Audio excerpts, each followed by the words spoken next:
મિત્રો, મારું નામ વિજય છે અને હું 22 વર્ષનો છું.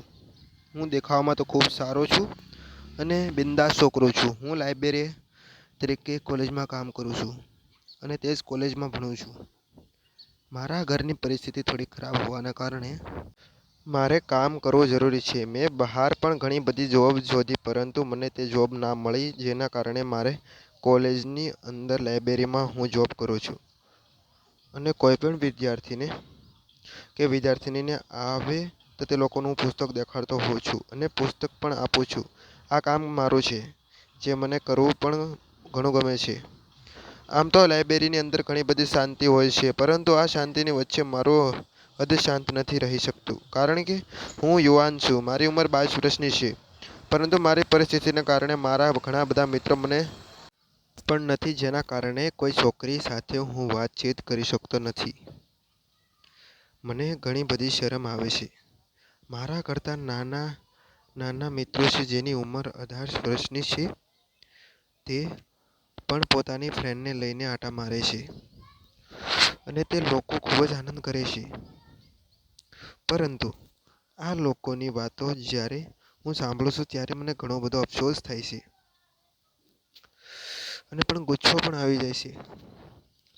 અને મિત્રો, તમે આ ચેનલ પર ન હોય તો ચેનલને સબસ્ક્રાઇબ પહેલાં જરૂર કરી દેજો અને આવે જ તમારા ગુજરાતી ભાઈને ફોલો કરી લેજો અને નવી નવી વાર્તા સાંભળવા માટે મળશે. તો અને મને પોતાની જાત ઉપર શરમ આવતી હતી. હું આટલો મોટો થઈ ગયો પણ કોઈ ફ્રેન્ડ બનાવી નથી. પરંતુ એક વખત જ્યારે હું બપોરના સમયે લાઇબ્રેરીમાં બેઠો છું, ત્યાં એક છોકરી મારી પાસે આવી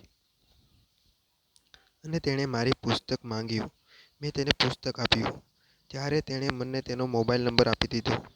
તેણે મોબાઈલ નંબર આપ્યો એટલે મેં તરત જ સાંજે કોલ કર્યો અને તેણે પૂછ્યું કે તેણે મને શું કામ નંબર આપ્યો. ત્યારે તેણે મને માત્ર એટલું જ કહ્યું કે મારે પુસ્તકનું કામ હોય છે, તેના કારણથી નંબર આપ્યો છે. તેવું કહીને તેણે કોલ મૂકી દીધો. પરંતુ મને ખ્યાલ હતો કે તેણે મોબાઈલ નંબર કોઈ બીજા હેતુ માટે આપ્યો હતો. પછી જ્યારે હું બીજા દિવસે કોલેજમાં આવ્યો, ત્યારે તે છોકરી મને દેખાઈ અને તેણે મને કેન્ટીનમાં નાસ્તા માટે આવવાનું કહ્યું. હું તેની સાથે ત્યાં જતો રહ્યો. ત્યારે તેણે મને ઘણી બધી વાતચીત કરી કે પહેલાં તેનો એક ફ્રેન્ડ હતો, તે મને મૂકીને જતો રહ્યો છે અને તેના કારણે હવે તે એકલી પડી ગઈ છે અને એટલે તે મારી સાથે દોસ્તી કરવા માંગતી હતી. આમ કહું તો તેણે સીધેસીધું મને પ્રપોઝ કરી દીધો હતો, જેના કારણે મને તો ખૂબ જ મજા આવી ગઈ હતી. આમ પણ હું એકલો હતો.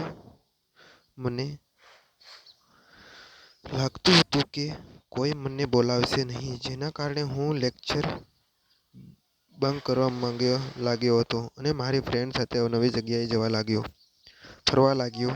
2 મહિના પછી અમે લોકો એક નવા રંગમાં જ આવી ગયા અને તેણે મને કહ્યું કે તે મને એવી મજા આપશે કે જે મારા પહેલા બોયફ્રેન્ડે મને આપી ન હતી. હું તેની વાત માની ગઈ અને તરત જ તેની સાથે સતત 5 કલાક સુધી ગજબનો ખેલ ખેલ્યો. મિત્રો, વિડીયો પસંદ આવ્યો તો વિડીયોને લાઇક અને ચેનલને સબસ્ક્રાઇબ જરૂર કરી દેજો. અને આ વાર્તા ગમી હોય તો તમારા ચેનલને સબસ્ક્રાઇબ કરવાનું ભૂલતા નહીં. ફરી મળીશું આપણે એક વાર નવા વિડીયોમાં. ત્યાં સુધી આવજો મિત્રો. Tata bye bye. આવતીકાલે મળીશું અને તમારો ખૂબ ખૂબ દિલથી ધન્યવાદ મિત્રો.